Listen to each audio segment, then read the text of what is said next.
Hi, my name's Ian Collins, and in this video, I'm going to give you 5 steps on how to implement the Snowball method. But full disclosure, I'm not a debt repayment specialist. I'm a realtor, but this is just me teaching you and paying it forward, a method that I used years ago to get myself out of debt. So let's go back in time to when Ian was 18, 19 years old, and I was just graduating high school on my way to the junior college, and a bank got me. I think it was called First Credit Financial or something like that. Hey, Ian, you have no money, you're a student, but we'll give you a credit card with a $15,000 limit. Probably guess what happened pretty soon thereafter. I was swiping that thing like crazy. Sure enough, I racked up a $10,000 debt. I didn't know any of these methods when I was young, dumb, playing basketball. It took me almost 10 years to pay off the debt. So hopefully some of this stuff you can implement and help your situation, but maybe your situation is more severe. And if that's the case, definitely reach out to a professional, financial advisor, debt counselor, somebody. But this is just me showing you what I did, and maybe it will work for you. So first up, what's the difference between Avalanche and Snowball? I kind of looked it up when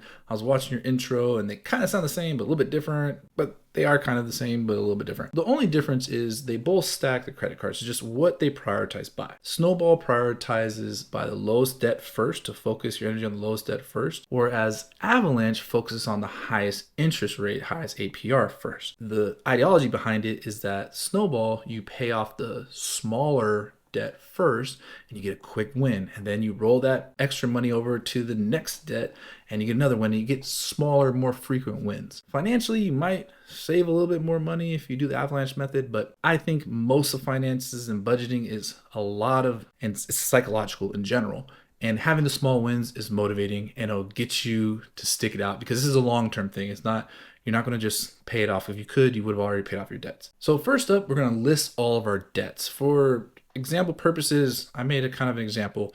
Let's say we have 3 credit cards, right? We have credit card A, B, and C.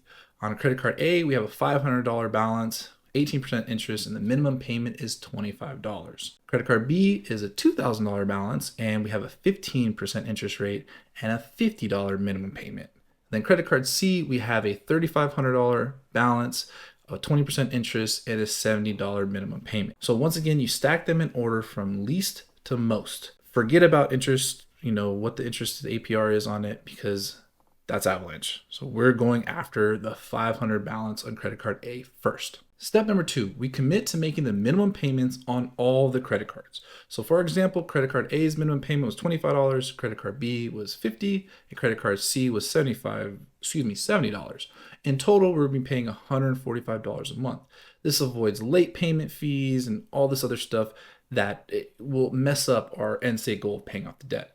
You will, for the credit cards that you are not focusing on, so B and C, will increase the balance slightly because the interest rates are high, and that's just how credit cards work, but it will all work out. Just stay with me. Step number 3, we focus on the smallest debt first. We choose an amount to allocate on top of the minimum payment towards the smallest amount of debt. In our case, in the example case, it'd be credit card A, which is a $500 debt. So now say we go and we cut out some Starbucks, and we maybe go out to eat once a week instead of 3 nights a week, and go out once a month instead of whatever.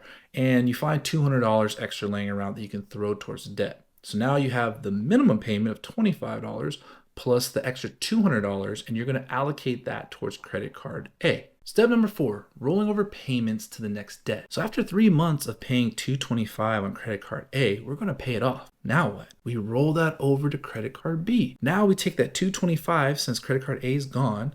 Now we roll it over to credit card B plus the minimum payment of the $50. So now we're paying $275 towards credit card B. Starting to make sense?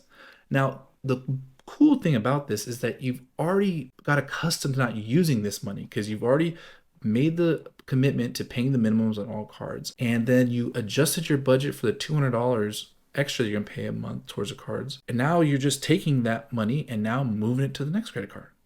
See how that works? Step number 5, repeat until all debt is paid off. So we've been paying $275 on credit card B. There's only a $2,000 balance, so right around 7 months, that thing's going to go away. Now what do? We roll that $275 over to credit card C.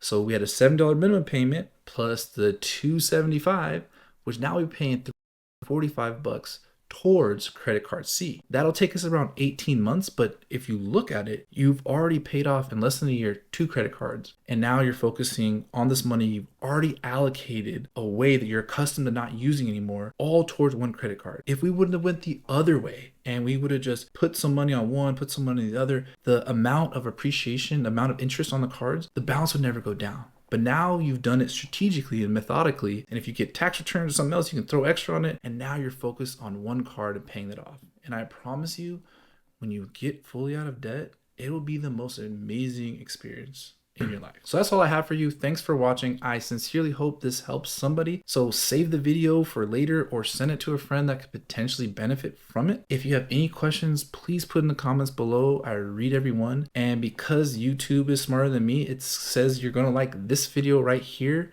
And hopefully that helped you too. Thanks again for watching. I'll see you next video.